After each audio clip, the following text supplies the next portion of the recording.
Salut Marc, salut Smart, salut peuple de catch-up. Bienvenue dans votre podcast qui suinte, qui dégouline, qui transpire le catch par tous les pores de la peau, du slip et du masque. Chères auditrices et chers auditeurs, aujourd'hui on se retrouve pour votre 15e édition de You Talk Too Much. Vous m'avez peut-être identifié, je suis le dinosaure masqué que dis, je suis votre luchasaurus des podcasts, votre old school tonton catch-up. Et pour m'accompagner dans ce You Talk Too Much, je ne suis pas tout seul, puisque j'ai la chance d'avoir un des tag teams gériatriques de la team catch-up, en l'occurrence l'archange Géliel. Salut Géliel. Salut tonton, salut à tous. Très content d'être là pour ce You Talk Too Much un peu spécial. Et je te laisse la présentation. C'est pas mal, c'est ta première séance de You Talk Too Much, mon bon archange, je crois. À part celle que j'avais faite moi-même, Oui. effectivement, c'est la première. Je vous encourage, peuple de catch-up, à aller écouter le You Talk Too Much dédié à notre archange. Très sympathique. On avait eu l'occasion, on avait longuement parlé, si tu te rappelles, de l'effet du catch sur les enfants et sur la manière un peu de gérer en tant qu'adulte par rapport à ces enfants, un peu comme on présente l'ignoble sport. Et c'était vraiment cool. Donc, je vous encourage à aller cliquer dans nos archives de la chaîne YouTube. Vous avez une playlist dédiée à You Talk Too Much. Mais aujourd'hui, pour cette 15e édition, eh ben écoutez, on est ravis parce qu'on va parler catch français, #support French Wrestling. Et pour cela, eh ben écoutez, on s'est dit que rien de tel qu'inviter un chairman. En l'occurrence, nous avons la chance à Catch Up de pouvoir disserter cet après-midi avec... comment le définir? Je me suis longuement creusé les méninges hier et aujourd'hui pour savoir comment le définir. J'ai envie de vous dire qu'on reçoit un turiféraire de l'esprit catch, un worker multifacette, un catcheur, cascadeur, arbitre, coach, booker, promoteur, chairman. Chairman de quoi? Chairman tout simplement de l'école de catch Aya Wrestling. Je reçois pour cela Stéphane Nogues. Bienvenue Stéphane sur Catch Up. Salut mes craquignous, salut tonton, salut Juliel. Dis donc, après m'avoir vendu comme ça, j'ai intérêt au moins à sauver le monde, quoi. Alors Stéphane, écoute, on fait pas de mystère au peuple de catch-up. Le hasard fait bien les choses puisque notre archange Géliel ici présent a eu l'occasion de te rencontrer lors de la Japan Touch à Lyon. Et je vais lui laisser la parole d'ailleurs tout de suite pour un petit peu décrire ce qu'il a ressenti en tant que spectateur et pouvoir te poser les premières questions. Mais avant qu'on attaque sur les sensations de notre archange, j'aimerais que tu te présentes un peu succinctement, que tu nous donnes un peu ton parcours. Et puis avant qu'on parle vraiment de l'école de catch et tout ça, que tu dises toi en tant que Stéphane, qu'est-ce que tu aimes dans le catch, qu'est-ce que tu suis, et puis tout ça quoi.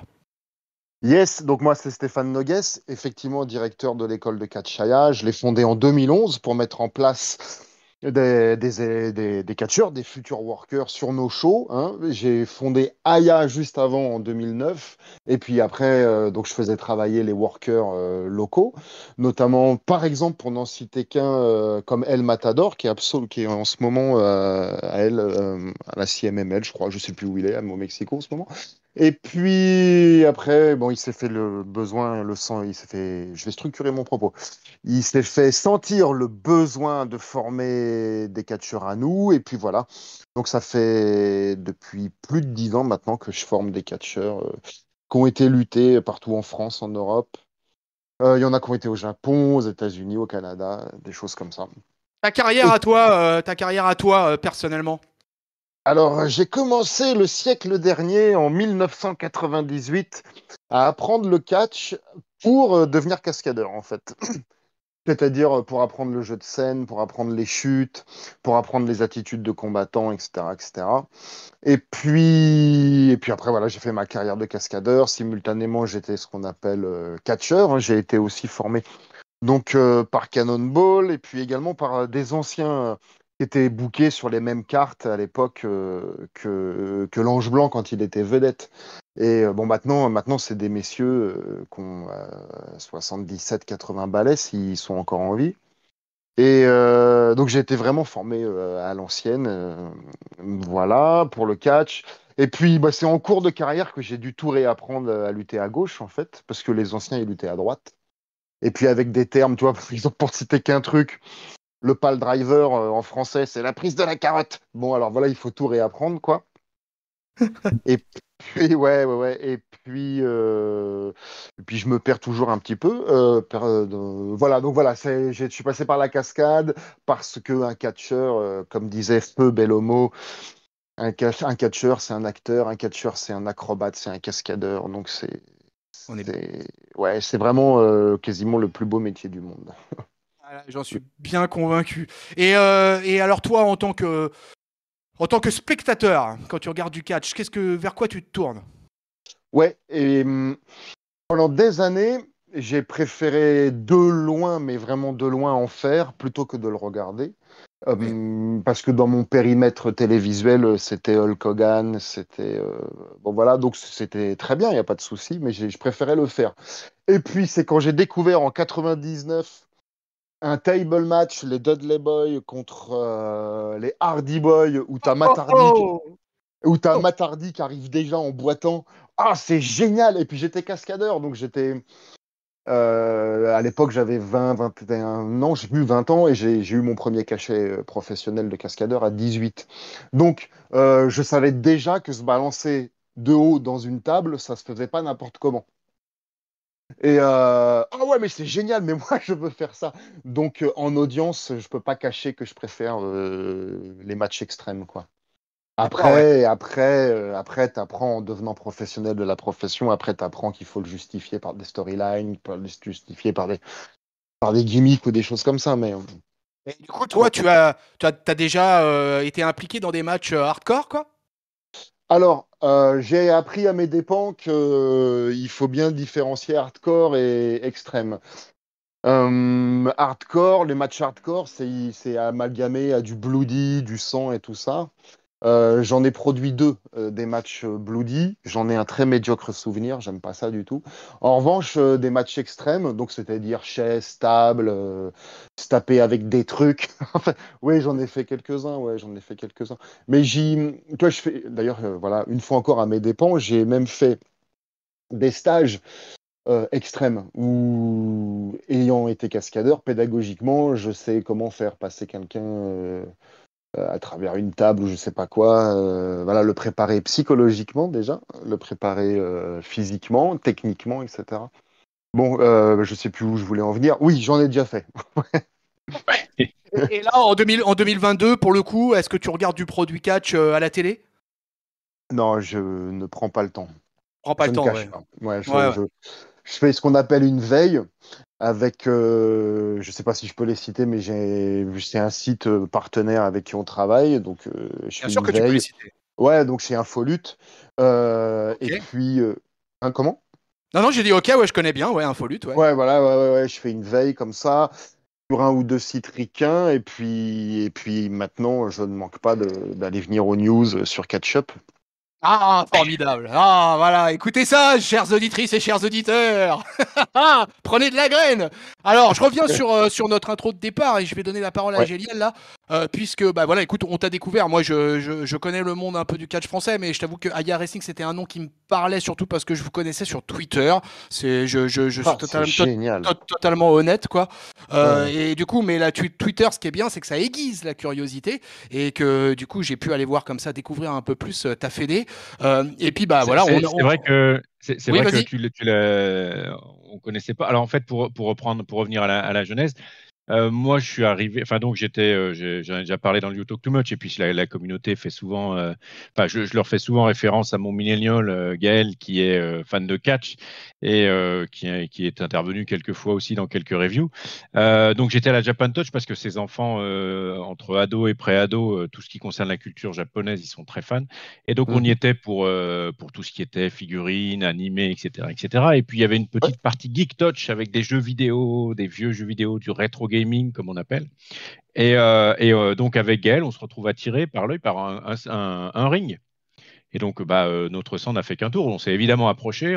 Il n'y avait pas grand monde, il n'y avait pas grand chose. C'était entre deux représentations. Et Ouais. on a quand même demandé ce qui se passait. Et on a appris qu'il allait avoir un combat organisé. Donc, forcément, on a fait le tour et puis on est revenu au moment.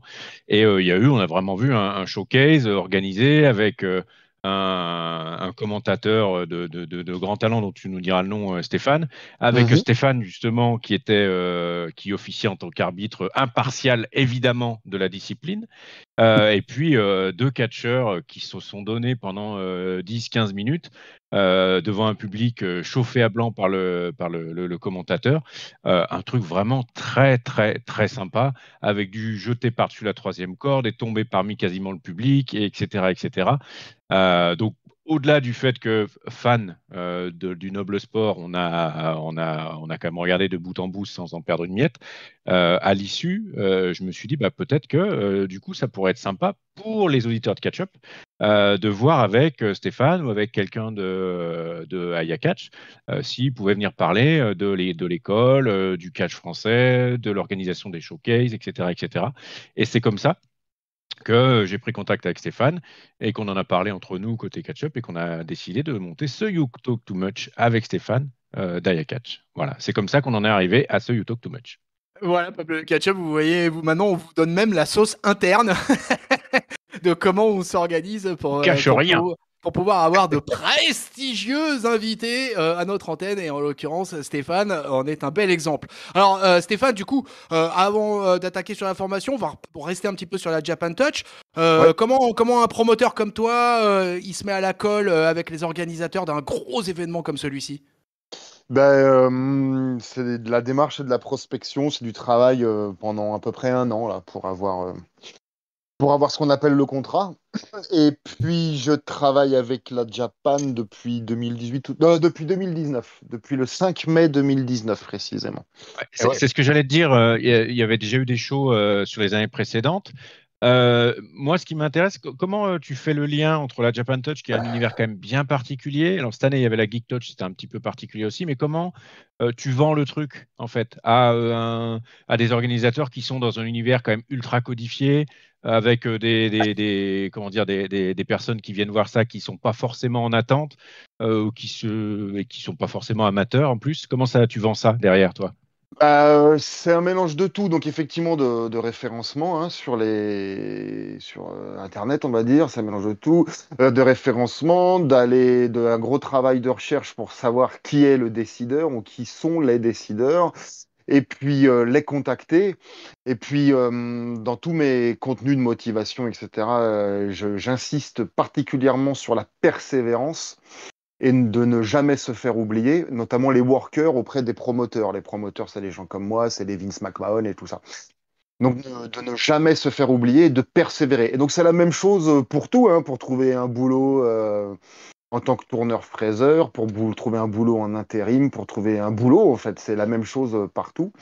Et donc référencement, définir qui est le décideur et le démarcher et pas se faire oublier. Et un jour, alors que je suis en train de me dépatouiller avec mon fils qui m'obéit pas, et le téléphone sonne, je décroche et c'est le responsable de la Japan Touch qui veut faire un show.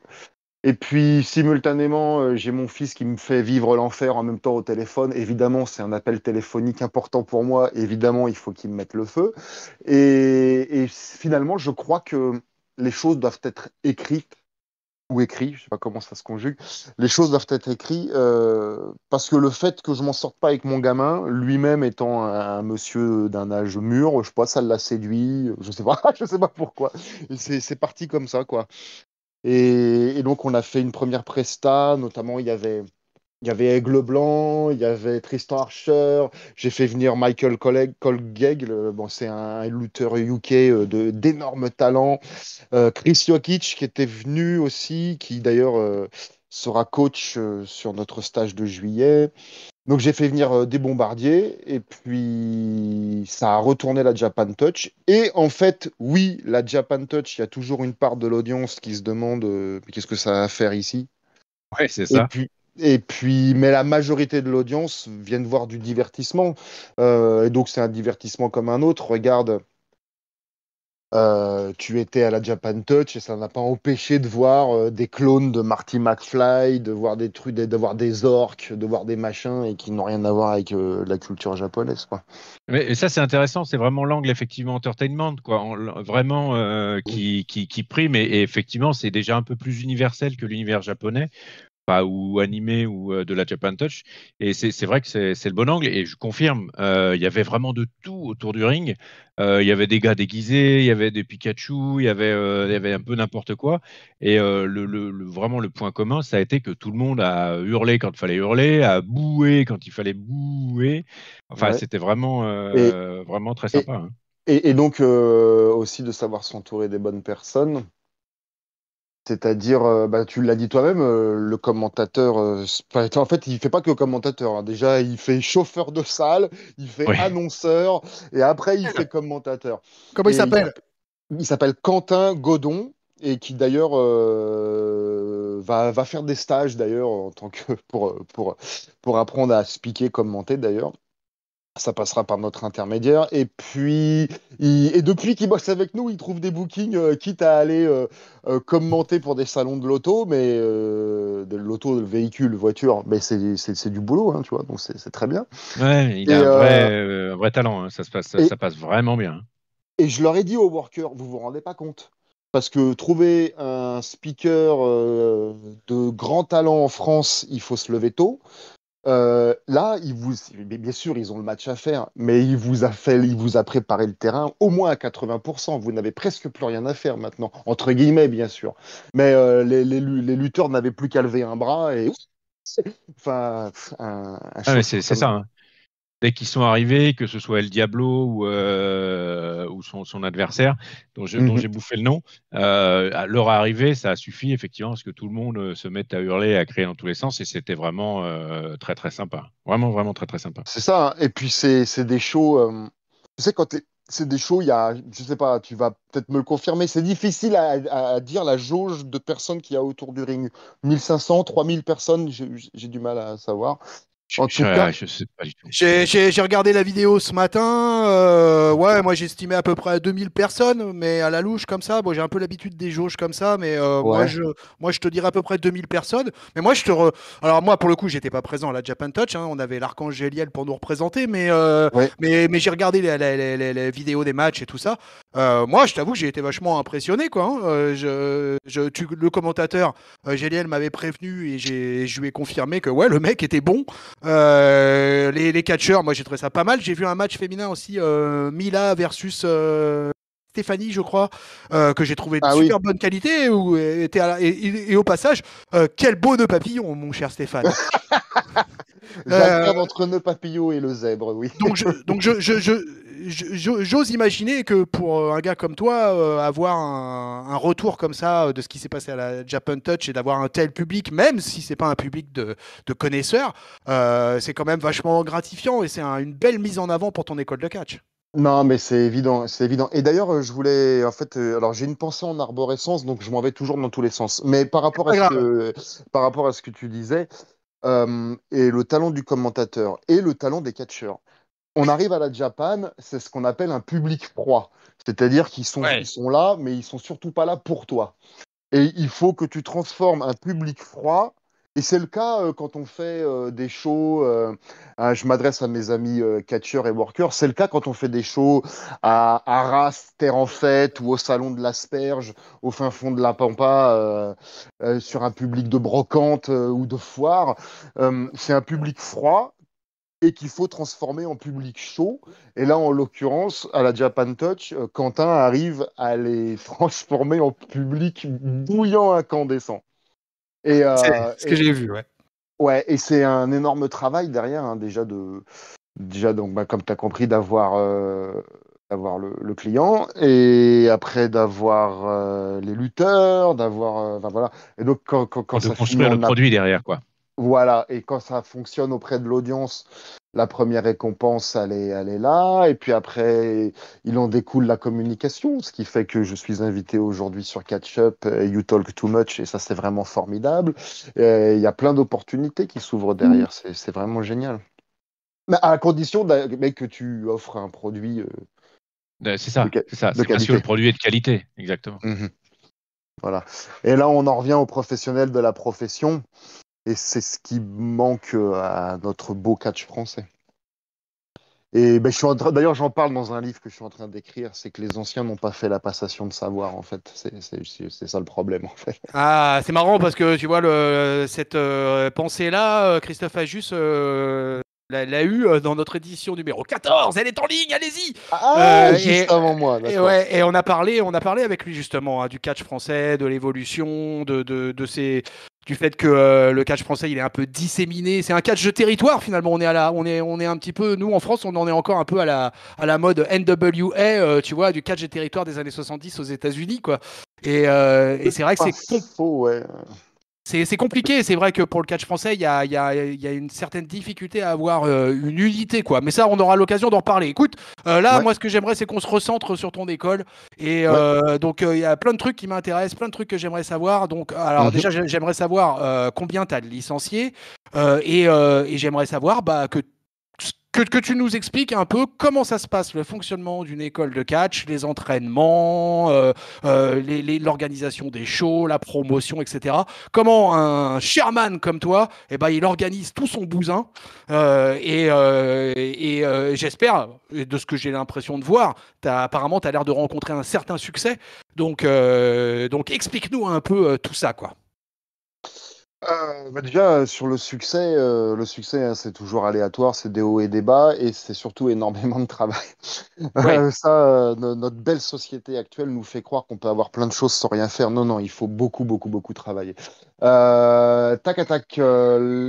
Combien j'ai de licenciés? Bon, j'ai une salle, j'ai un noyau dur qui est en région lyonnaise, Bourgoin-Jallieu, Villeurbanne, Lyon, tout ça. Donc là, on est sur un turnover de 20-30 licenciés. Donc Licencié, ouais. les 20, ouais, ouais, les 20 et 30, ils sont pas tous là en même temps. Et sinon, en fait, c'est surtout, je fais des stages intensifs, j'en fais 5 par an, avec à chaque fois des coachs internationaux. Ouais, Et là, des stages intensifs comme ça, j'en fais depuis 2014. ouais, quand Et même. ouais, ouais, ouais, ouais. En fait, on, je crois que c'est le mot malheureusement, on juge une école de catch à sa qualité en fonction de sa longévité. Et donc, donc, je sais pas, j'ai eu 400, 500, peut-être 600 personnes qui sont passées depuis. Oh. Euh, voilà. Et donc, le catch, ça, j'en en parlerai jamais assez. C'est d'ailleurs le sujet de ma dernière vidéo sur la chaîne de l'école de catch Aya, la chaîne YouTube. C'est que pour réussir dans le catch, il faut passer au travers du trou de l'aiguille, comme disait Jean-Claude Van Damme, quoi. C'est vraiment les plus forts psychologiquement et physiquement qui restent, hein. Il y en a. Ça, c'est une réalité. C'est pas. Donc tu fais un travail, j'imagine du coup, dès ce que j'ai lu en plus là sur le site, donc tu réalises vraiment un gros travail autour de l'humain, j'ai envie de dire. D'ailleurs, un des slogans, c'est spécialiste du catch, je trouve que spécialiste de l'esprit catcheur, Ouais, accompagnement, terrain, conseil, humain. J'ai trouvé ça ouais, très c'est bien ça. ça. Un acronyme C'est de belle qualité, ma foi. c'est ça, c'est ça. Mais en fait. Moi, enfin, je suis comme ça, en tout cas. Je fais, des fois, ça joue contre moi, et puis majoritairement, ça joue pour moi et pour les élèves. Mais Aya Catch, les shows et école de catch Aya, l'école, c'est basé sur le main. Mais l'acronyme Aya Catch, conseil, accompagnement, terrain, catcheur, tout ça, ça c'était. Parce que je fonctionne pareil avec mes shows de commande, avec mes clients, en fait, quoi. Voilà, en fait, je suis la même chose avec mes clients qui me demandent des shows de commande qu'avec mes élèves. Effectivement, on est des êtres humains. Je me perds un peu dans ma réponse, mais oui, voilà. Basé sur le côté famille, en tout cas. D'accord, ouais, Basé donc c'est sur... une fédé à l'esprit familial, ça c'est fun quoi. Dis-moi, quand t'as un jeune qui débarque là dans ton école de catch, toi en tant que coach, comment comment on lance en fait un jeune là sur un ring, comment ça se passe? Là, ça va être, c'est un des trucs qui m'intéresse beaucoup là, c'est que tu vois là, dans You Talk Too Much, on peut parler avec des gens qui savent ce que c'est que de prendre des bumps et d'en mettre. Et du coup, toi, tu apprends carrément aux gens à prendre des bumps et à en mettre. Alors, comment ça se passe? Explique-nous finalement une heure. Si j'arrive chez toi, moi là, le tonton, et que je débarque et que je te dis, bah voilà, je veux catcher, qu'est-ce qui se passe? Ok, bah déjà, je te fais Déjà, parler. déjà pour commencer, Gilles, il appelle les pompiers, histoire que l'heure d'après, tout se passe bien. Et vas-y, Stéphane, excuse-moi. Je t'en prie, je t'en prie. Non, mais déjà en vrai, c'est comme à une porte de boîte de nuit. Déjà, je te fais parler pour savoir un peu ce que tu as dans la tête. Tu vois, c'est bien là d'où qu'on peut faire du catch. Et Ah ouais. oula, tu vois, oula, oula. Et donc en général, si voilà, ou alors ouais, moi je veux être comme John Cena, je veux être ovationné. Tu sais, mais tout ça, on me l'a fait, hein. Ah ouais. Je veux être comme John Cena, je veux être ovationné et blablabla, blablabla, et tu fais un show d'école, le mec, la main sur le cœur, il ne comprend pas pourquoi il n'est pas en main event. Bon, alors des fois, voilà, c'est ça. Donc, en bref, je te fais parler, après, si vraiment t'as rien fait, je vois ce que ça donne, les premières roulades, roulade avant, roulade à gauche, roulade à droite, roulade arrière, après, voir pour les chutes.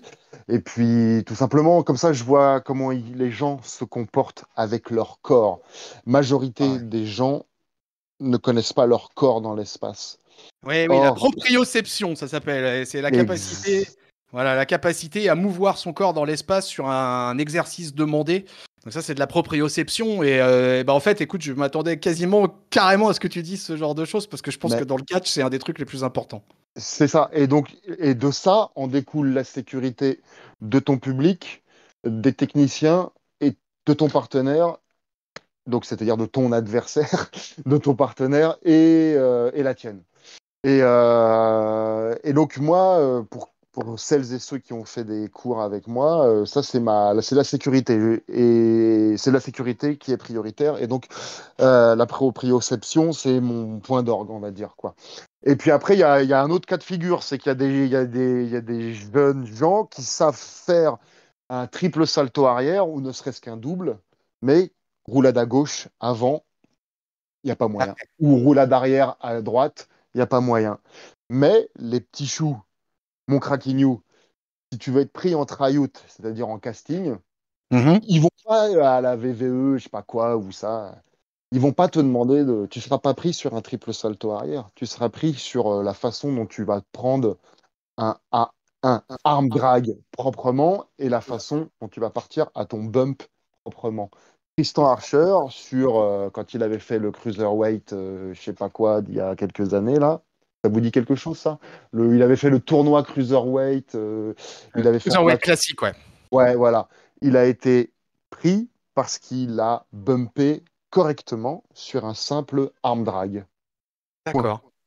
Point. Ok. Voilà. Et donc, les gars, vous serez pris en tryout parce que des choses simples et propres. Tu Ok. vois, mais c'est less is more, hein, c'est pas de moi, Ouais, ouais, c'est ouais, ouais, ouais, non, c'est écœur, vrai, hein. ouais.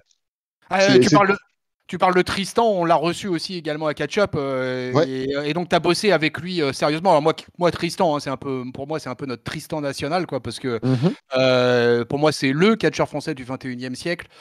Jusqu'à preuve du contraire. Et du coup, j'ai été super curieux parce que je n'avais jamais vu de match de lui à la Aya Wrestling. Et du coup, j'ai vu Mhm. son match face à Tucker.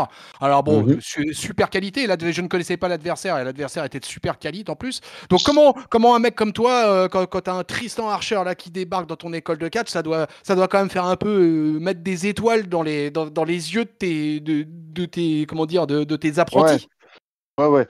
Bon, Tristan Archer, il a été l'ambassadeur de notre école de Catchaya pendant 6 ans, je crois, un truc comme ça, ou 4 ans, je ne sais plus.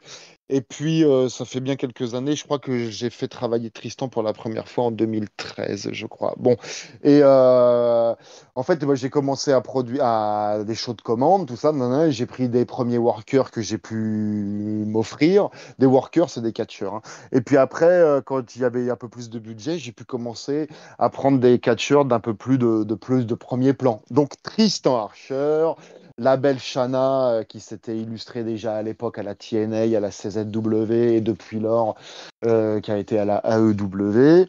Et puis le premier stage avec Tristan, je crois qu'il a été en 2016 ou 17. Je sais plus. Et là, dans le catch, c'est du show business. Il y en a qui ne retiennent que le mot show, il y en a qui ne retiennent que le show business, que le mot business. Mais Brock Lesnar, hein, il est pas nourri à coups de bisous de Vince McMahon. Donc, le catch, c'est du business. Donc, le premier stage, Tristan Archer, bankable, absolu. Je n'ai plus de place pour mettre mes stagiaires. Parce que j'offre l'hébergement, etc., pendant mes stages, on va dire, quoi. Donc, Ouais, ouais.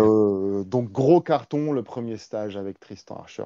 Et puis, si on veut parler bassement business, on va dire, c'est toujours la valeur sûre, hein, Tristan Archer, hein, en termes de stage, hein, c'est toujours la valeur sûre, hein. J'imagine, ouais. Bon, on rappelle aux auditrices et aux auditeurs que tu travailles dans le monde du catch, que là, on n'est pas en train de parler à quelqu'un voilà, qui est un espèce de Oui, part-timer ou quoi que ce soit. C'est ta raison d'être, ta raison de vivre et c'est ta voie professionnelle, le catch, à 100%. J'ai même envie de dire à ouais. 150%. J'ai toujours vécu des métiers spectacle depuis que j'ai commencé à l'âge de 18 ans. Ouais. D'accord, ouais. Ok. Et du coup, donc tu fais plusieurs stages par an et tu montes Ouais. à peu près combien de shows par an? Alors, ça dépend de la période. Alors, pendant longtemps, très honnêtement, c'était pas grand-chose. C'était une petite dizaine. Et puis là, maintenant, alors le Covid, il a eu des inconvénients et des avantages. Je peux pas cacher que l'après-Covid, là, on est à peu près en moyenne à 2 par mois. Peut-être même parfois à 3 par mois. Et donc, je suis dans une énergie de métier. Donc, je peux faire la Japan Touch. Mais enfin, c'est la même chose pour les catcheurs, hein, comme j'ai travaillé avec Eddie Karawi, qui fait une belle carrière à Mexico. Il peut faire un match contre Ultimo Drago, et puis le lendemain, un match sur la place publique devant 40 personnes. Donc, c'est une énergie de métier. Donc, je peux faire des shows à la Japan Touch devant 2000 personnes. Et puis, le week-end d'après, à Saint-Émoi-les-Muqueuses, à la grande fête de l'avocat, en fait. Là, ça arrive, hein. Je crois qu'on m'a demandé un show pour la fête. Je sais plus, c'était quelque chose de marrant, genre la fête de l'asperge. Mais c'est notre belle culture française, c'est comme ça. Mais Et alors, dis donc, voilà, monter des shows comme ça 2 fois par mois, 3 fois par mois, comment ça se passe? Tu te déplaces, t'as un camion, tu te déplaces avec ton ouais, ring, comment ça se passe? mais alors, ça fait partie de ma pédagogie d'ailleurs sur les stages, qui est parfois d'ailleurs pas toujours compris. Mais le stage, le catch, c'est un travail d'équipe. C'est un travail d'équipe. Certes, c'est des combats, tout ça, mais ça reste un show. C'est un travail d'équipe. On a besoin de tout le monde. S'il y en a un qui merde, c'est tout le show qui est merdé. Donc, je ne peux pas m'en sortir seul. J'ai des collaborateurs de premier plan qui font un travail extraordinaire.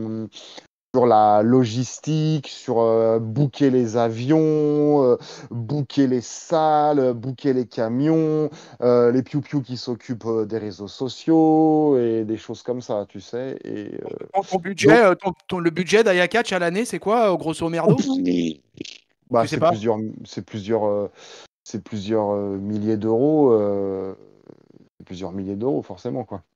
D'accord. En dépenses, en dépenses. Ouais, on Et, dépense, ouais. et tu vois là, par exemple, un truc. Donc, je fais une série de shows, un par mois, qui s'appelle SPQR en région lyonnaise. Là, d'ailleurs, le 11 juin, on fait l'épisode 8. Et le dernier, c'est celui qui a le plus rentré, qui a fait le plus d'entrées, qui a fait le plus d'entrées. Mais c'est celui où je perds le plus d'argent. Parce Merde. que, voilà. Donc, des fois, c'est pas toujours bankable. Et, et en fait, ce qu'il faut savoir aussi, puisque tu prévenais nos Cracking News de l'audience, que là on parlait avec quelqu'un du métier, c'est que on m'accuse injustement de me gaver sérieusement les rognons parce que tu te rends compte, ces stages, ils coûtent ça, machin, il se fait du pognon. Ah, c'est un escroc même, forcément. Tu sais, en France, c'est interdit de faire de l'argent. Mais les gars, c'est pas vous qui payez des. Mais je déclare rubis sur l'ongle derrière. Tu sais. Par exemple, ce qui n'est pas mon cas, hein. Par exemple, tu peux faire 200 000 euros de chiffre d'affaires, mais si derrière, tu fais que 2 000 euros de bénéfices qui vont dans ta poche, tu vois. Et donc, quand tu perds de l'argent, donc tu sais, en dépenses annuelles, oui, c'est plusieurs milliers d'euros, quoi. Les bénéfices, après, ça dépend. Ça dépend. D'accord. Combien ça coûte la licence à Yakatch pour Bah, un... pour ce qui est à Lyon, c'est entre 49 et 130 euros par mois. Et puis après, les stages, c'est bien au-dessus. Ça comprend. Stage, tes stages, ils durent quoi? Une semaine? 15 jours? Comment Ouais, ça se passe? ouais, ouais, Ouais, une il dure semaine. une semaine, hébergement, demi-pension, Ah ouais. accès salle de musculation, ostéokiné, Ah 8 ouais. heures de formation, 8 heures de formation par jour. Et puis, en général, quand tu arrives et que tu sais pas faire de catch, tu ressors avec tous les fondamentaux. Évidemment, si après, tu te rentraînes pas pendant un an, tu les perds, on est bien d'accord. Mais au bout d'une semaine, tu ressors avec les fondamentaux. Ouais, ça rejoint une de tes questions qu'il y avait avant. Il y en a, c'est naturellement facile et il y en a d'autres où il faut beaucoup, beaucoup travailler pour avoir des résultats. Mais si tu as des facilités naturelles, tu peux même à la fin du stage faire des moves avancés. Ce qui ne veut pas dire que tu es prêt à faire un main event de WrestleMania, qui ne veut pas dire ça du tout. Mais et puis voilà, donc on travaille sur la gimmick, sur les entrées, les promos. À la sortie d'un stage, ça c'est sûr, t'as des vidéos, t'as des photos pour faire travailler tes réseaux sociaux. C'est important, la communication. Ah ouais. Bon, Et dans les Sur workers. cette, Bah, vas-y, Gélienne. Attends, juste une toute petite chose sur cette partie-là, parce que tu as vu quand on s'est rencontrés, Stéphane, j'étais avec donc avec mes deux garçons, dont oui. un avec les cheveux qui a 13 ans et qui, à un moment, on s'est posé la question, école de catch, etc., etc. Mhm. Donc là, tu nous as parlé, alors j'ai l'impression que c'est quand même pas des, enfin des adolescents dans le meilleur des cas, enfin majeurs, etc. Enfin, ça commence à être des adultes qui viennent te voir. Mhm. Avant, sur du très jeune, est-ce que c'est des choses que tu as eu des demandes? Est-ce que c'est quelque chose qui existe pour Oui, toi? oui, oui, oui, oui. Alors, en fait, notre catch, il a un petit souci, c'est que il ne dépend pas de soit d'une fédération de lutte ou des choses comme ça. Eh oui. Mon estimé confrère Marc Mercier, que je salue, il avait travaillé au corps à corps avec la fédé de lutte pour qu'on soit affilié et tout ça. Bon, ça n'avait pas fonctionné, me semble-t-il. Et puis certainement, la génération d'avant, Marc Mercier avait tenté de le faire d'ailleurs. Euh, donc, c'est vraiment à la bonne foi du gars qui forme les gens, quoi. Donc, D'accord. avec tous les problèmes qu'il y a eu, particulièrement en 2007, quand il y a eu le rebump, bon, bref, le re-level up du catch en France, un peu tout le Mhm. monde, ils avaient appris à catcher sur une console ou à la télévision, donc il y a un peu tout le monde qui avait ouvert un club, parce qu'il n'y a rien qui pouvait l'interdire, et que du coup, il y a eu beaucoup d'accidents. Donc, pour structurer mon propos, j'ai eu évidemment même des piou-piou de 10 ans qui m'ont Ah demandé des oui. choses comme ça. Je prends à partir. Parce qu'il y a une hypocrisie aussi autour de ça. Non, non, en dessous de 16 ans, t'es un escroc, t'es un charlatan, t'es un dangereux et tout ça. On est des êtres humains, nous ne sommes pas des machines. Donc, moi, voilà, par exemple, à 13 ans, là, en ce moment, j'ai un piou-piou de 13 ans.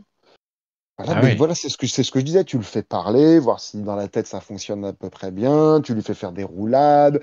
S'il fait des chutes de dos, des back bumps et tout ça, s'il fait des chutes de dos, des chutes avant, tu lui fais faire sur des gros tapis parce que sa structure osseuse et ligamentaire et tout ça, et musculaire est pas encore. Voilà, il faut faire du cas par cas, on va dire. Et il fait que les fondamentaux. Il fait que les bases. Tu vois, il fait pas de prise à gros portée, ni de prise à Bien sûr. gros impact. Voilà. C'est de l'intelligence de situation, comme on dit. D'accord, Donc, mais ça veut euh, dire effectivement que, grosso modo, il y a quand même une étude. Enfin, j'entends bien hein, que tout est tourné vers l'humain, et ça, enfin, moi, je trouve que c'est vraiment génial. Qu'il y a virtuellement, il n'y a pas de limite à partir du moment où il y a de l'intelligence, et puis qu'il y a quand même aussi un minimum de physiologie qui est respecté. ouais. Mais enfin, je trouve ça hyper intéressant justement que tu te limites pas. à des trucs un peu arbitraires, mais qu'on prenne le temps de s'étudier, de regarder et puis de discuter, comme tu l'as dit. Et ça, effectivement, je trouve ça École, vachement intéressant. Il y a école un du vrai catch, côté école. école du Ah catch, bah école de oui. la vie. Ah Voilà, bah exactement. exactement. Moi, j'ai été école de catch, école de la vie. Ma pédagogie est aussi basée sur le développement personnel. J'ai été hyper couvé par ma mère et tout ça. Je suis un ancien hyper méga over timide où je devais passer 3 fois devant un magasin pour oser rentrer, enfin passer ma commande. Donc j'ai travaillé sur moi et j'ai pas eu, donc j'ai dû le faire seul. Et on a des piou-piou qui viennent au stage, tu sais, et là je suis content de pouvoir leur offrir, tu sais, leur éviter 10 ans de leur économiser 10 ans de travail pour trouver sa place dans le monde. Moi, j'ai des piou-piou qui viennent en stage alors qu'ils ont pas forcément, ils ont peut-être 16, 17 ans, et ils ont jamais fait la vaisselle, par exemple. Et donc, par exemple, dans les stages, c'est pas la corvée, mais c'est du travail d'équipe. Aujourd'hui, c'est toi qui fais la vaisselle, demain, ça sera pas toi. Mais tu sais, ça tourne, en fait. C'est l'école de la vie, Ouais. comme tu dis, tu vois. Et puis, le, le catch, c'est aussi un peu du théâtre. On se met en avant, tu sais, on doit jouer la comédie, on doit selling, vendre, soit vendre de donner les coups, vendre de les recevoir, se mettre en avant de les copains, crier, hurler, sauter, pleurer.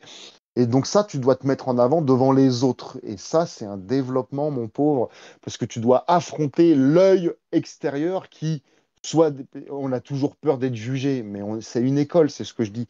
Et t'as pas d'obligation de résultat. C'est une école, c'est fait pour se tromper. C'est maintenant qu'il faut que tu te trompes. Te Ouais. prends pas la tête, parce que malheureusement, à l'école, tout au moins, je parle de ce que je connais, tout au moins en France, on punit l'échec, mais on apprend par C'est l'échec. vrai. Et c'est comme ça qu'on se développe. Ah.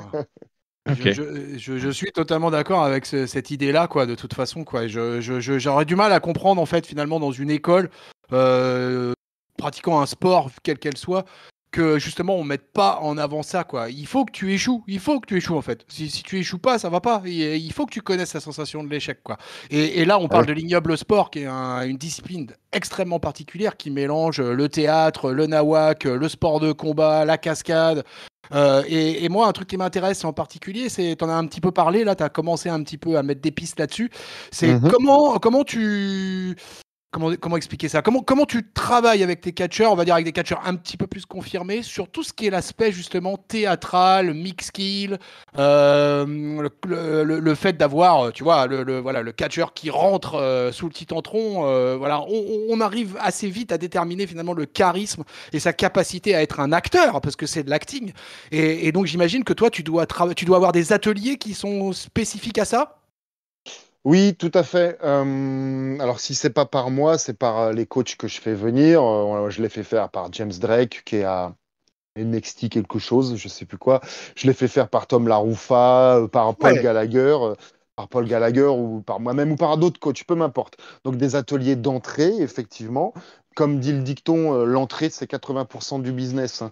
Dans l'entrée, tu vas savoir si c'est un poids lourd, si c'est un voltigeur, tu vas même arriver à savoir comment il va se battre, tu sais si c'est un face, si c'est un heel. L'entrée, c'est 80% du business, hein, tu vois. C'est ce que je disais tout à l'heure. Une grosse caricature, un Undertaker, n'importe quelle entrée WrestleMania, il est presque même pas obligé de se battre derrière, tellement l'entrée est fantastique, tu vois. Et donc voilà. J'ai un de mes workers qui s'appelle Alex Nakash, qui rencontre un beau succès d'estime. Au début, ses entrées, elles étaient mécaniques, aucun sens artistique. Aucun sens artistique. C'était nul. Nul, nul. Et avec le travail et les années, maintenant, je le mets quasiment systématiquement en opener parce que c'est lui qui met le feu à la salle. La cerise sur le gâteau, juste après Quentin, le commentateur, quoi. Et donc, et ça aussi, c'est très difficile de travailler les entrées si tu es un peu timide, voire beaucoup. Et avec Paul Gallagher, effectivement, on travaille les promos micros sur le ring. Ouais. On fait quelque chose d'intéressant. Alors, je suis peut-être pas trop dans la réponse à ta question, mais juste, je vais terminer ça parce que ça peut intéresser tout le monde et même dans la vie de tous les jours. Paul Gallagher, il fait venir les stagiaires dans un bureau. Donc, on est 3 en face du stagiaire. Donc, il leur dit, là, par exemple, t'as Stephanie McMahon, t'as Triple H et t'as le taulier de la VVE. J'ai oublié son blaze. Ah, comment il s'appelle? Vince. Voilà. Voilà. Donc, voilà. Et maintenant, tu nous convaincs pourquoi on te prendrait toi et pas un autre. Putain, donc il passe une première fois, en général il se plante, on donne des corrections, on fait passer tous les autres et on fait un tour, 2 tours. Et ça, ces exercices-là, plusieurs fois, ils ont aidé des jeunes craquignous qui sont passés dans notre école pour des examens oraux et pour trouver du boulot, parce qu'ils ont appris par le catch à savoir se vendre. Évidemment, j'ai eu plein d'élèves, j'ai eu une petite poignée, 5-6 élèves qui étaient passés par l'école de Lance Storm au Canada. Lance Storm leur a appris à devenir des bombardiers des Ferrari sur le ring, mais les mecs ne savent pas se vendre. Il y en a que 2 qui sont sortis et qui ont réussi à se vendre derrière, c'est Tom et Tristan. Les mecs derrière ne savent pas se vendre. Ça fait partie intégrante du métier de catcheur de savoir se vendre. Voilà pour la belle réponse complètement hors sujet. Non, Oh, pas hors sujet, non. puisque il y a un côté total package que tu intègres qui est Ouais. aussi vraiment, vraiment riche et vraiment, vraiment intéressante, quoi. Que tu abordes aussi, enfin, tu vois, dans tous ces aspects-là, c'est hyper rassurant. Et puis, ça montre, comme on le disait et comme tu le disais, le côté école de la vie et aussi le côté riche et complet de l'ignoble sport, comme on dit, quoi. C'est clair. Et puis sinon, pour te répondre, tonton, donc ça, les workers plus avancés que je book et qui donc touchent un billet, que je book donc, qui touchent un billet, ça, s'ils sont passés par mon école, normalement, ils savent le faire. Mais des fois, je m'étonne quand je book des lutteurs qui sortent d'autres structures, qui vont être compétents à mort sur, sur la, Dans enfin, le sur ring? la, ouais, oui, oui, dans le ring, mais sur la technique, sur la performance, mais des fois qui pêchent vraiment sur le sens du spectacle, sur, ou sur les entrées, ou sur Sur le la promo, kayfabe. ouais, sur les promos, sur les.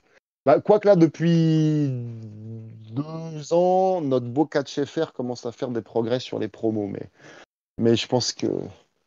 Ouais, les promos, on pourrait même faire un You Talk Too Much exprès promo, parce que c'est vraiment un vaste sujet, les promos en Ouais, français. alors, un autre vaste sujet, et là, finalement, c'est quelque chose qui est les détracteurs du catch, c'est le fake. Mhm, C'est-à-dire que si tu veux, mhm, moi, j'ai plus de 50 ans, je regarde du catch depuis ouais, américain depuis leur arrivée à Canal en 84 ou 85, et un des trucs que j'entends depuis 40 ans, c'est le catch c'est fake, le catch c'est du faux, les catcheurs ils font rien du tout, enfin ils prennent aucun risque, tout ça c'est du pipeau.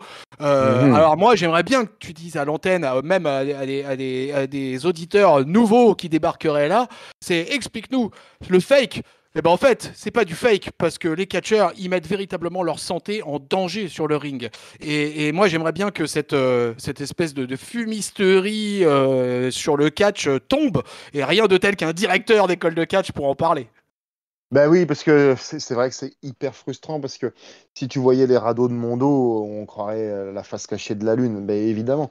Déjà, pour commencer, ces gens-là, moi en général, je leur dis, tu sais que Bruce Willis, il a jamais vraiment sauvé le monde? Et pourtant, ça t'a diverti au cinéma. Et pareil, là, parce que c'est le sujet Tom Cruise, tu sais, pour le nouveau Top Gun. C'est pareil, hein, c'est pas lui qui conduit des vrais avions, hein. Mais c'est pourtant ça fonctionne, c'est du divertissement. Oh, il vient de Mais, me casser un mythe, merde. mais en fait, le catch, c'est ce que j'appelle du vrai faux. C'est encore plus, je trouve que c'est encore plus débile que d'aller dans l'hexagone ou l'octogone, là, affronter le banner, tu vois. Parce que au catch, t'es en plus volontaire pour te prendre des tartines. C'est que tu laisses taper l'autre. C'est ce qu'on appelle tu laisses travailler. Et Eh en plus, oui. derrière, voilà, tu laisses travailler. Laisse travailler. En fait, c'est ça le problème. J'oublie pas ta question. En Oh, général, t'inquiète, vas-y, vas-y, vas-y, vas-y.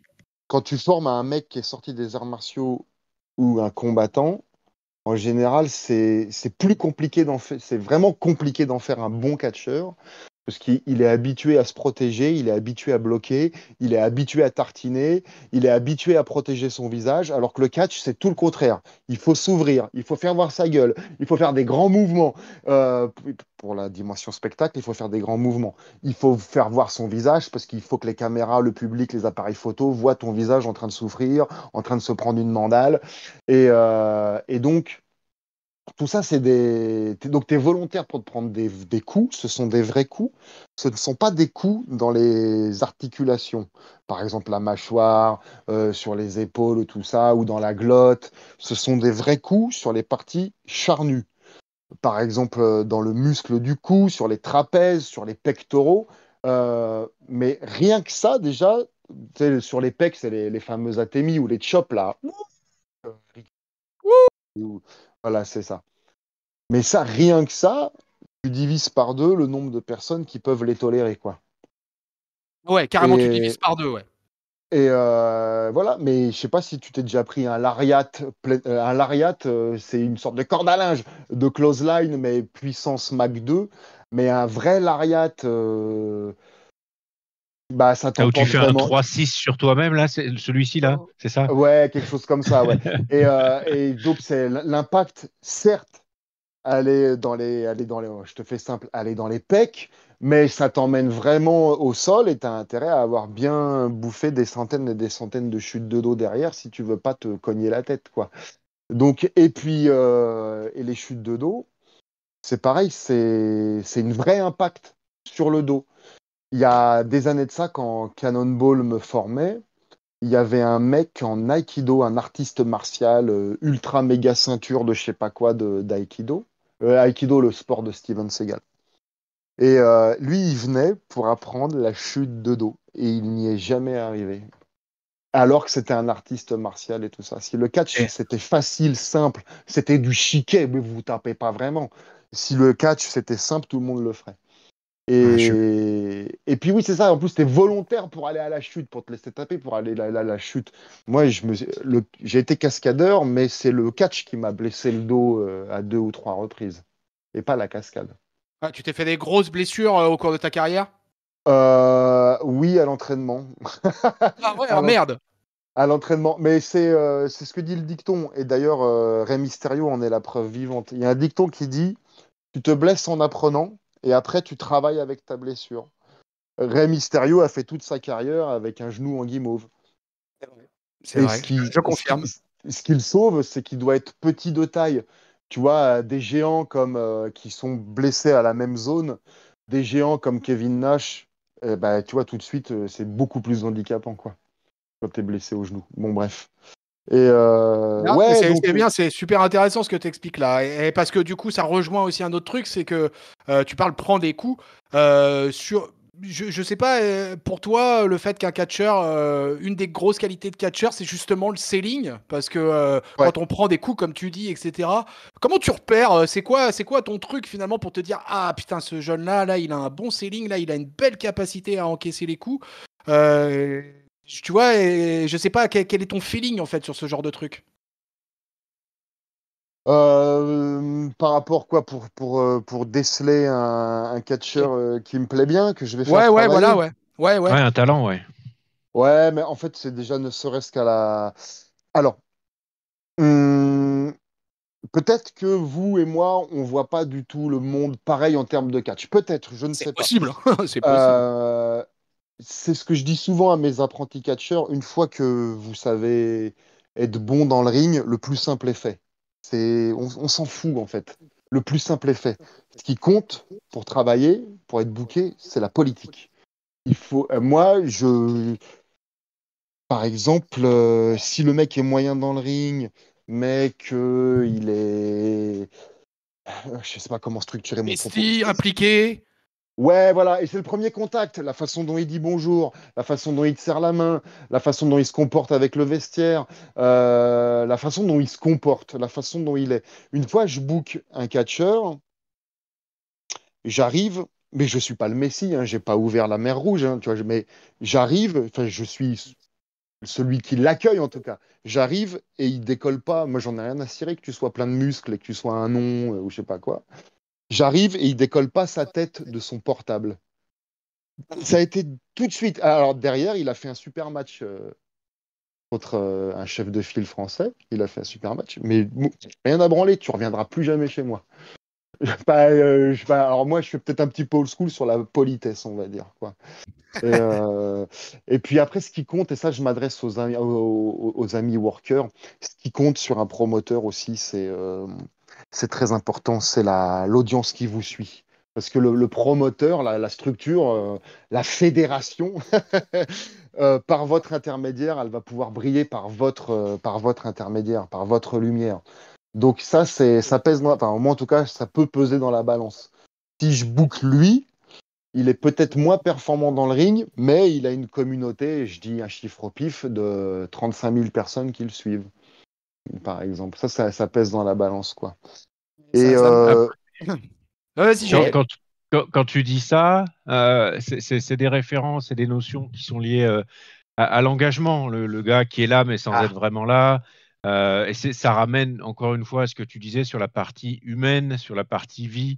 Alors effectivement, on peut se dire, ouais, c'est des notions, est-ce que c'est pas un peu vieux jeu maintenant, voilà.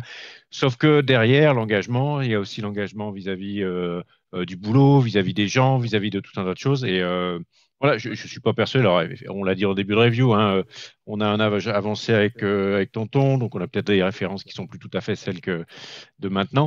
Néanmoins, ça reste quand même une constante, j'ai l'impression, et c'est hyper important que ça reste aussi un des choix premiers de ton côté, et ça se ressent sur tout ce que tu nous expliques depuis le début dans ta manière d'aborder les choses et d'avoir construit ton école, quoi. Donc je trouve ça vraiment, ouais. vraiment sympa ce que tu nous présentes. Ok, bah, super, super. Alors après, c'est pareil, peut-être que un autre jeune homme qui a le... Parce qu'en fait, c'était pas un garçon méchant, c'était juste maladresse. C'est de la maladresse, et quand il était petit, je pense qu'il n'a pas eu d'adultes qui l'ont éduqué. C'est juste ça, en fait. Lui, fondamentalement, n'y peut rien. Après, c'est un autre point, il cherche pas à se développer, mais c'est bon, c'est un autre point. Mais ça va peut-être pas offusquer un autre jeune qui a été élevé comme lui et qui va... Enfin, tu vois, après, bon, voilà. Je dirais que je choisis mes workers comme je choisis mes clients, comme je choisis mes élèves. Voilà, donc bon, bref. Ouais, si je résumais un peu ta philosophie, de toute façon, c'est effectivement, je reviens sur l'histoire de l'école de catch et l'école de la vie. Ce qui est Ouais. bien, c'est que, comme l'a dit Géliel, en fait, c'est ouais, tu proposes finalement une sorte de total package, quoi. C'est-à-dire, tu viens comme pour te développer en tant que catcheur, mais en même temps, tu vas te développer en tant qu'homme, quoi, ou en tant que femme. Oui, en tant qu'être humain, en fait, Oui, effectivement, en tant voilà, qu'être humain. c'est plus simple. Le slogan est déjà pris par la multinationale qui ravage notre planète, mais c'est un peu viens comme tu es, en fait. Ouais, ouais.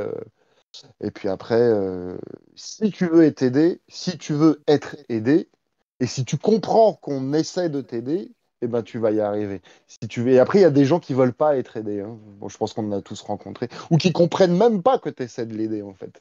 Ouais, ça peut Et... arriver. Ouais. C'est clair, c'est clair. Est-ce que tu as, là, au cours de ta carrière, là, ta riche carrière, c'est quoi un peu tes grandes fiertés finalement au niveau des workers, là, des mecs qui bossent t'as parlé d'Eddie Karaoui, moi qui suis un fan de Lucha Libre et qui suis la AAA et la CMLL, j'avoue que voir un Français là-bas, moi j'ai trouvé ça tellement extraordinaire. et si peu Euh, connu, d'ailleurs. et Si si peu peu connu connu, chez et oui, nous. et Eddie Karaoui, malheureusement, ouais, c'est vraiment un des catcheurs les plus underrated, certainement, qui est sur la planète catch en France. Mais voilà, si tu faisais un petit tour d'horizon des workers avec qui t'as bossé et tout ça, c'est qui les mecs qui t'ont emballé? Bon, j'imagine Tristan, on en a déjà longuement parlé, mais qui d'autre? Moi, ma fierté, alors, pour les jeunes craquelins qui nous écoutent, je ne sais pas, c'est d'avoir pu faire venir des États-Unis et faire coacher et avoir lutté contre et avec DJ Hyde, le chairman de la CZW.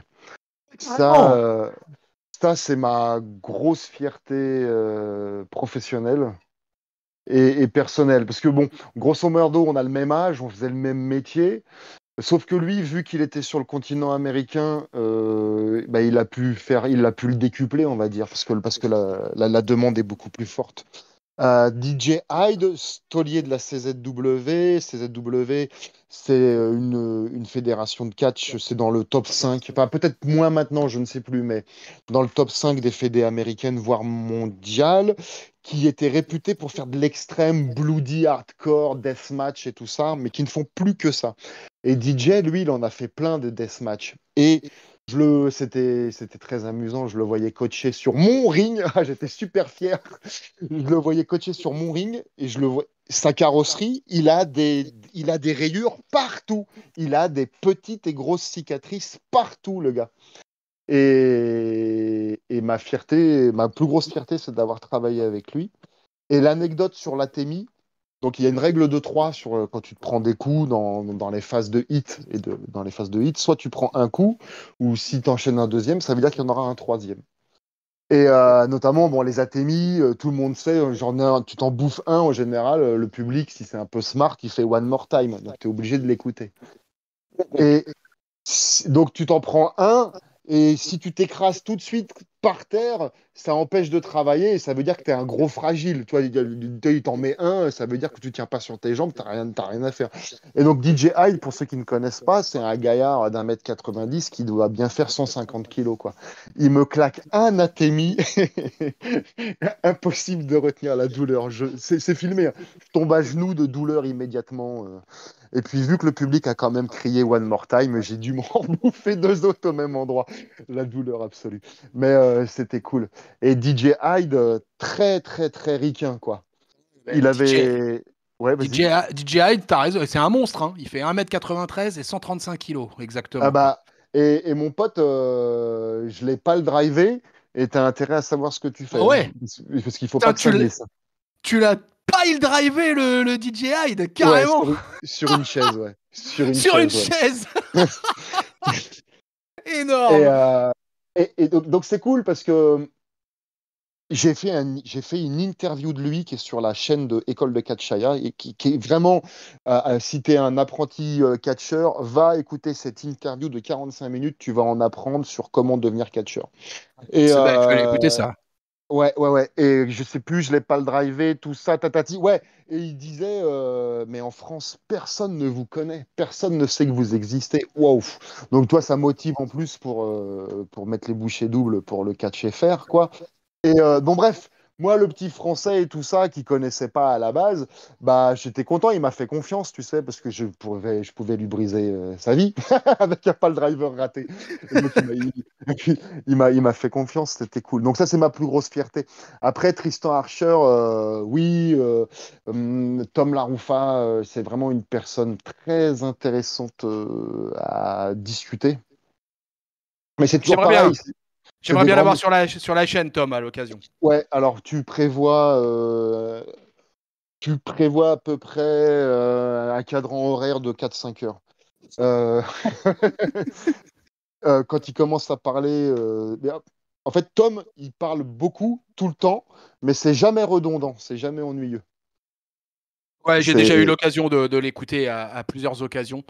Et ouais. sur toute son expérience, il avait fait beaucoup d'émissions avec French Wrestling Beast pendant un temps. Et donc, du coup, j'avais été l'écouter un peu à ce Ah moment-là parce oui, que j'étais assez intéressé par French Wrestling Beast qui avait participé d'ailleurs à un stage de Landstorm, quoi. Qu'on n'a rien fait après derrière, mais en tout cas, qui avait participé à un ah, stage. d'accord.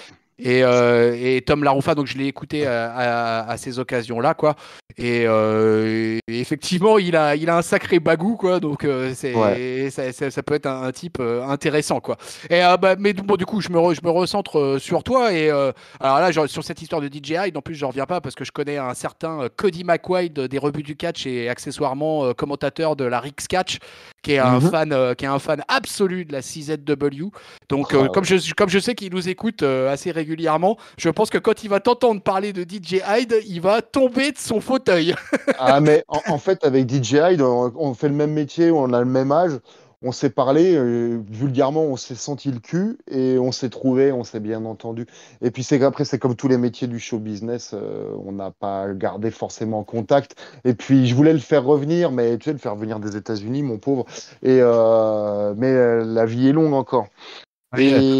Et pour synthétiser, en fait, vu que je suis toujours dans une énergie de métier, en fait, j'avais un œil de fan autour de la CZW. Parce que voilà, tu sais, on en revient certainement avec ces histoires de cascades, de bump, de machin. Donc j'avais un œil de fan avec la CZW. Mais sinon, après, j'ai plutôt un œil de professionnel sur tout l'ensemble du game.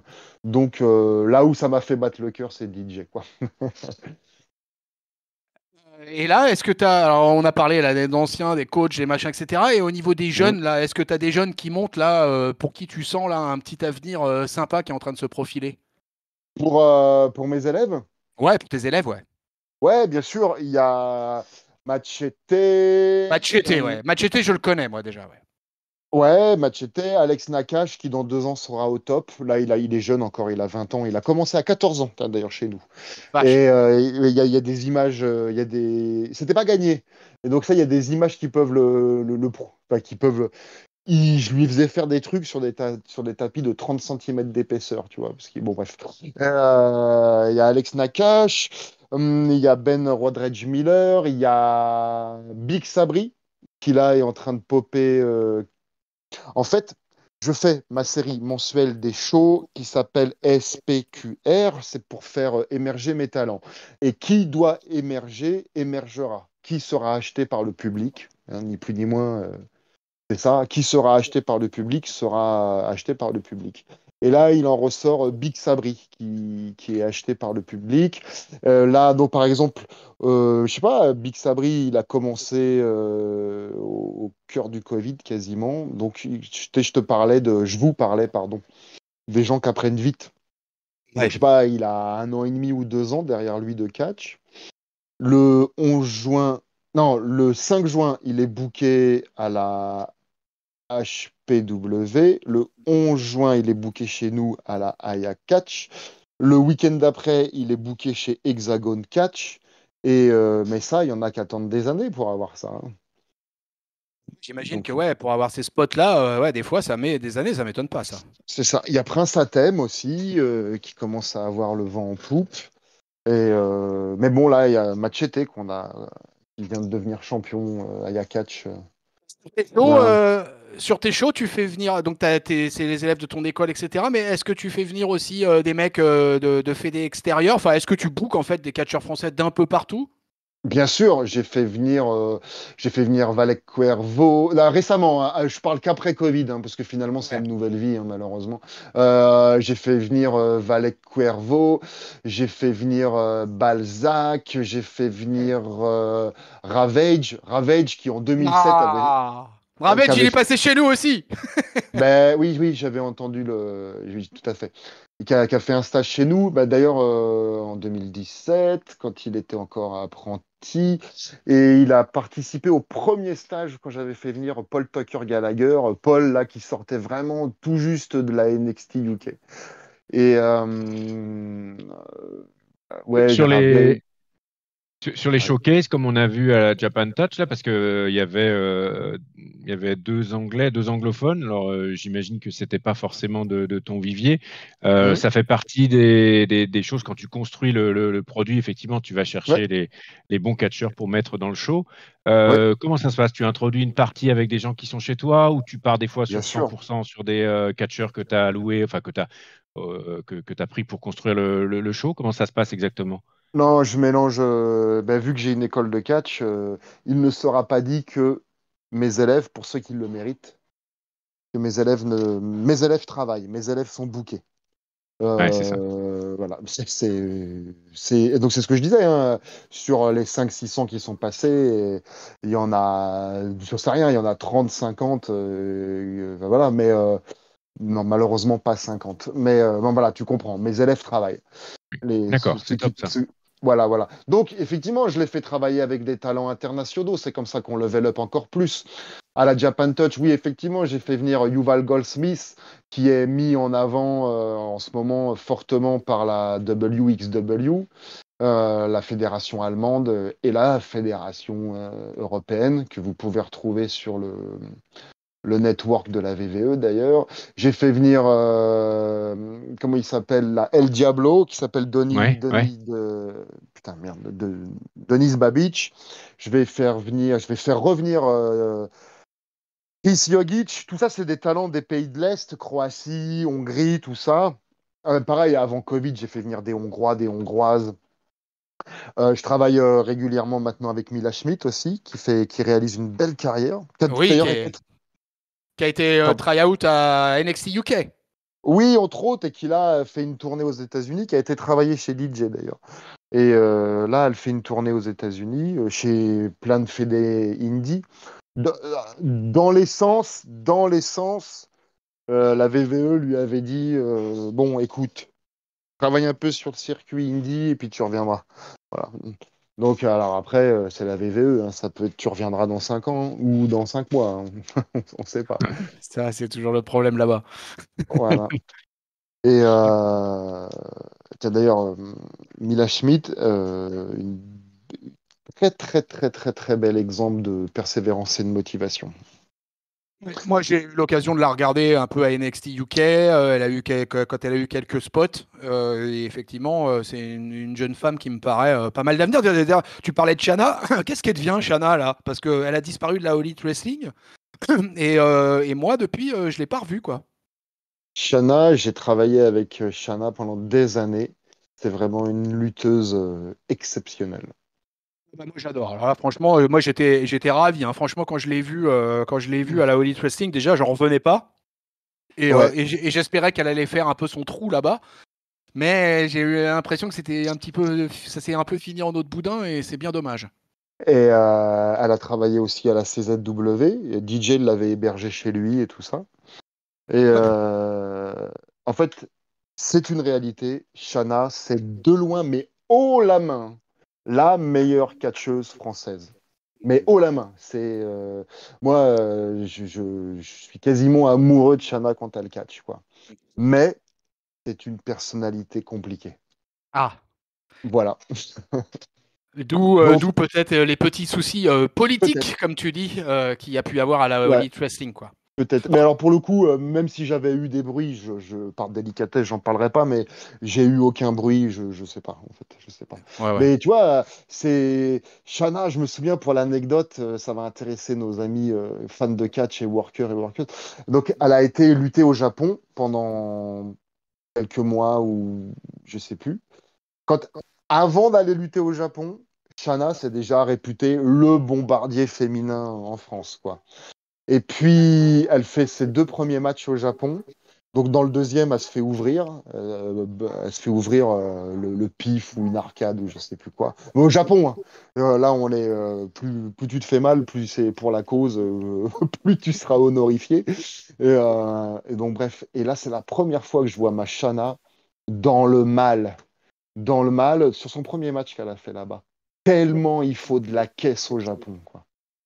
Et donc, par exemple, Shana, tu sais, il y a le patriarcat, mais Shana, c'est une matriarche, quoi. C'est une femme, quoi. C'est une femme. Et donc, Ah, elle prend sa place, quoi. C'est une femme, quoi. Vraiment. Et donc, elle est sortie du Japon, mais quel level up de ouf, quoi. Et donc, après, c'est pour ça que quand elle est revenue en France, et puis après, elle a eu les épaules pour travailler à la AEW, quoi. ouais, t'avais senti chez elle de toute façon voilà cette capacité à aller s'imposer et effectivement tu parles du Japon où le strong style c'est quand même érigé en art de vivre là-bas. Donc j'imagine que si elle a pris cher là-bas, une fois que tu as pris cher au Japon, je pense que tu peux prendre cher à peu près partout, quoi. Et oui, parce qu'en plus, là-bas, par exemple, c'est très. Tiens, bah, je te parlais. Elle était dans une ou des fédés spécial women. Donc, autant il y a le patriarcat chez les garçons, là-bas, il y a le matriarcat, quoi. Donc, si la dominante, elle prend. Parce qu'en fait, pour préparer les matchs, toi, t'as 1 heure le ring, après c'est deux autres, après c'est deux autres, et après c'est deux autres. Donc si tu as la dominante, la boule Nakano qui a décidé qu'elle prendrait le ring 2 heures et pas 1 heure, tout le monde se tait et on dit oui, madame. Mais elle, elle est arrivée de son Europe natale où la femme a le droit de parler. Oh putain! Donc la politique en fait, tu vois, ça revient à ce que je disais au début. Talentueuse sur le ring, c'est bien, mais c'est les coulisses qui comptent. Et elle s'est frictionnée en vestiaire avec les dominantes locales, quoi. Mais elle a fait je sais pas si ces matchs-là sont sortis depuis, mais j'ai fait aussi beaucoup de matchs avec Shana et elle m'avait envoyé des matchs pour que je puisse avoir des images pour communiquer. Des matchs qui étaient des dark matchs, quoi, qui étaient. Oh la vache, elle a envoyé du boudin après quand elle a eu confiance et qu'elle a pris de la caisse. Et ouais, franchement, j'espère qu'elle va revenir au devant de la scène. Elle en a encore sous la pédale, hein, Shanna.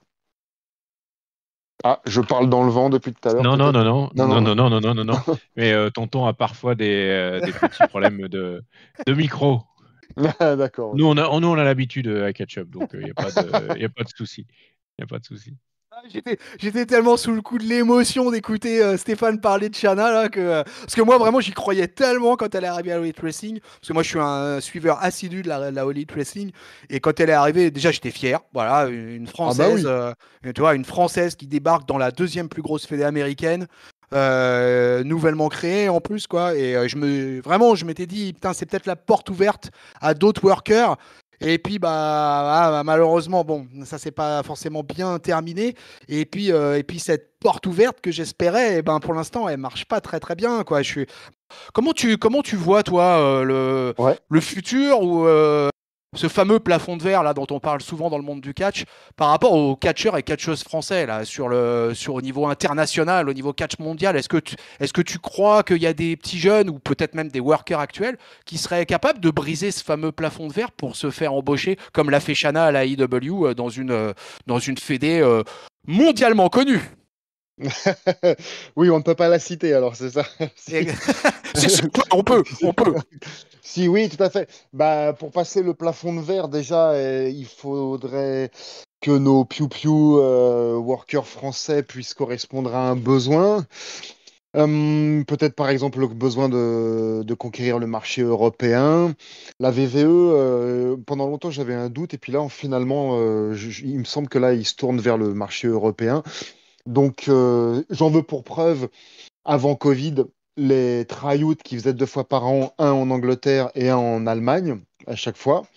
C'est d'ailleurs sur un tryout en Allemagne que s'est fait repérer Amal. Ah, Et également Mila Schmidt. Elles avaient fait la même session. Mila Schmidt, elle était sur une fin de blessure de genou.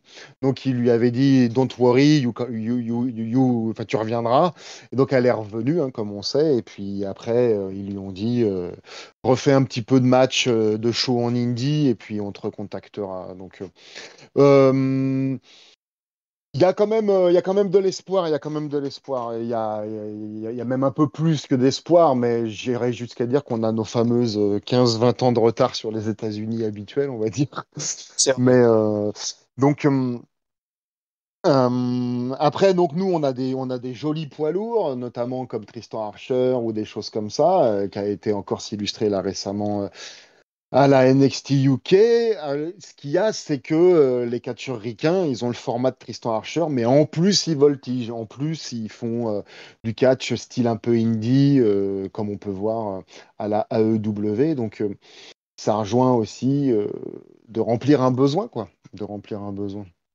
Parce que je pense, enfin, comment la WWE est fait pour repérer, comment elle a fait pour repérer une Amal, par exemple? Tu sais ça, toi?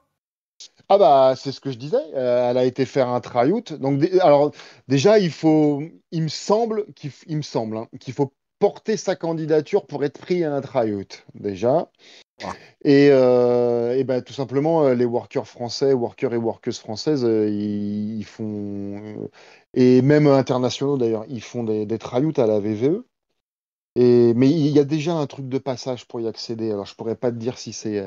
Bah, il faut déjà avoir un petit CV. Oui, c'est ça, je remets le puzzle. Il faut déjà avoir un petit CV parce que le tryout en Allemagne, pour ne citer que les filles, il y avait Mila Schmidt, il y avait Amal, il y avait Delia. J'espère que nos auditeurs en connaissent au moins un peu. Il y avait, je peux me tromper, je crois qu'il y avait la petite Grignon qui était dessus, je crois. Je crois qu'il y avait Camille dessus. Niveau mec, il y avait Senza Volto sur cette session. Je crois qu'il y avait ebook. Je crois qu'il y avait ce beau black énorme là qui fait du 47 de panard, qui vient de la PC. Je crois qu'il y avait ebook qui était dessus sur ce. Donc voilà, donc c'est comme ça qu'ils recrutent, qu'ils remarquent les talents en fait, quoi. Ok, donc pour toi, il y Mais a quand même malgré tout de l'espoir pour l'avenir, pour les catcheurs français, même oui. si les filles ont quand même un peu le vent en poupe. Moi, je trouve que c'est surtout du niveau des garçons que ça reste assez difficile, quoi. Bah oui, de toute façon, les filles, elles ont le vent en poupe, et je m'attarde pas sur le sujet avec le féminisme qui monte. Donc voilà, les filles ont le vent en poupe. J'en veux pour preuve, moi, j'ai une recrudescence incroyable et positive de louloutes qui s'inscrivent à l'école de Catchaya, là, notamment pour le stage de juillet et pour les stages précédents et tout ça. Donc ouais, donc de toute façon, voilà, ça, les filles, elles ont le vent en poupe et c'est très bien finalement. Et puis bah pour les gars, ouais, je te dirais, enfin c'est mon slogan, limite il faut se sortir les doigts. Qu'est-ce que je peux te dire de plus? Ouais, je comprends bien, ouais. Bon, bah écoute, bah tout ça c'est bien, c'était bien passionnant tout cet échange là, franchement, là vraiment, on sent en plus que tu connais ton sujet sur le bout des doigts, donc ça fait vraiment plaisir. Alors écoute, bah bon Stéphane, pour finir cette émission, je te propose tout simplement de te lancer dans la promo et puis bah de nous faire un peu la pub de l'Aya Catch, toutes les dates que vous avez en prévision et puis où est-ce qu'on peut vous joindre et avoir toutes les infos qu'il vous faut. Oui, bah là, vous allez pouvoir nous retrouver le samedi 11 juin à Bourgoin-Jallieu, c'est en banlieue de Lyon, pour un show, le 8e épisode de SPQR. Et puis, donc on a, oui, alors c'est ça, effectivement, donc on a plusieurs shows de commande également cet été, un petit peu dans toute la France. Et puis il y a un énorme stage intensif qui va avoir lieu du lundi 11 au vendredi 15 juillet, avec un coach qui s'appelle Chris Jogic. C'est le premier Croate à vivre de son métier là-bas dans son pays, donc c'est vraiment un phare à suivre. Pourquoi faire un stage? Faire un stage, c'est l'occasion pour toi de te faire repérer. Parce que sur place, il y a déjà ce qu'on appelle des workers avancés, des intermédiaires, des débutants. Il y a le coach, il y a moi-même. C'est le moyen de level up, c'est-à-dire de monter de niveau en très peu de temps, c'est-à-dire en une semaine, hein. Ça porte son blaze, intensif. En 8 heures par jour, tu vas être sur le ring. C'est comme un mastermind, c'est immersion H24 dans le milieu du catch professionnel. Et quand tu vas ressortir de ton stage, tu auras appris tous les fondamentaux, tu auras vu des moves avancés, tu auras fait un show d'école, tu auras des vidéos, des photos pour faire vivre tes réseaux sociaux. Ça comprend l'hébergement en demi-pension, salle de muscu, ostéo-kiné, kit de sport pour t'accueillir. Et puis voilà, on part pour 40 heures d'entraînement, 40 heures et de bonne humeur, quoi. Et c'est chaud. Et dis-moi, dernière petite chose quand même, tu catches encore toi? Alors, merci de me tendre la perche. Effectivement, merci. Effectivement, je catch encore 2, 3 fois par an. C'est vrai que j'ai recatché récemment. Et là, la semaine prochaine, enfin non, c'est ce week-end là, le 4 juin en Belgique pour la Wrestling Alliance Company, je remets en jeu mon titre de champion européen de la Wrestling Alliance Company dans un table match contre Ben Damage, effectivement. Ouh, dans un Ah, table match, sympa, quoi. sympa. Ouais, Moi, ouais, ouais, ouais, je t'avais vu siffler, je t'avais vu arbitrer à la Japan Touch.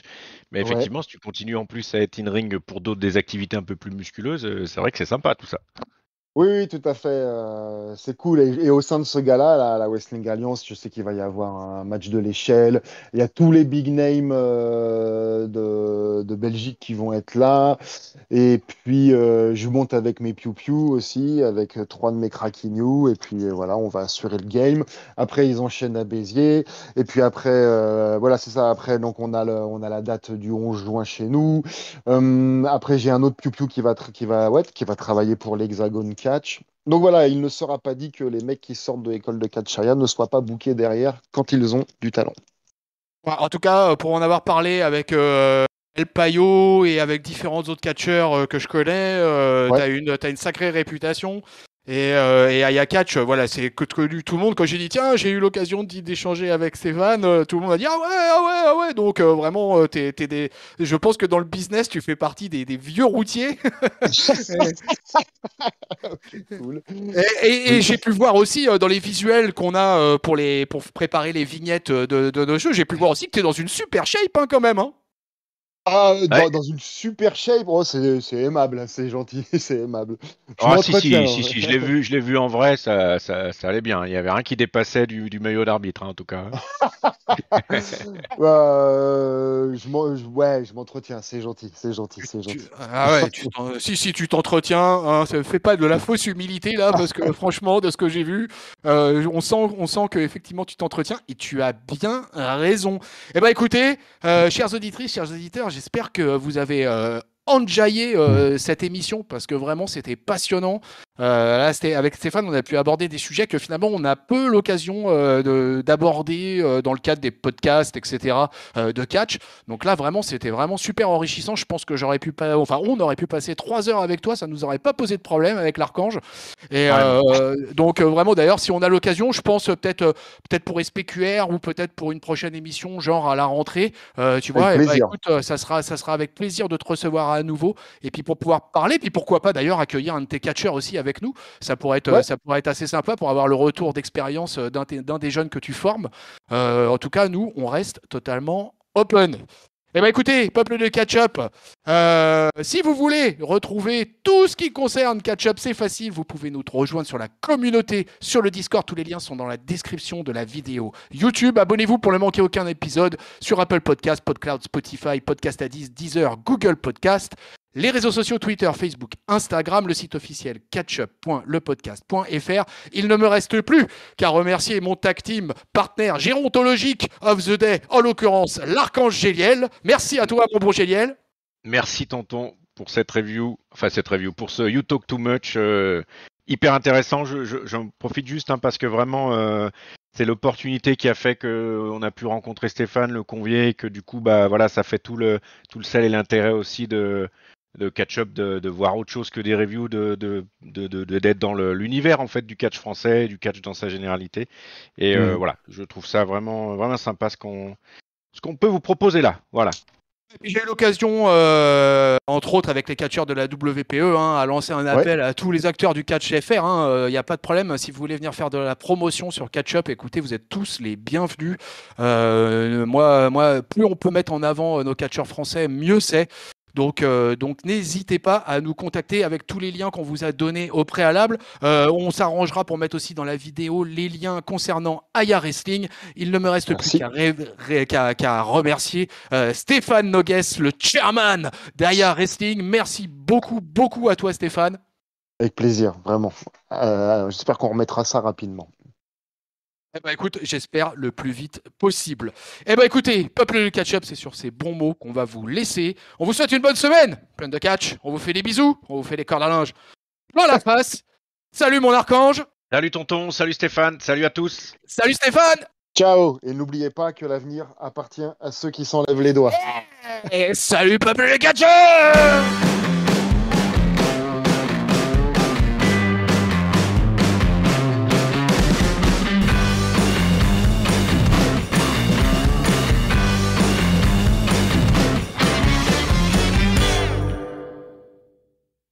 Ah,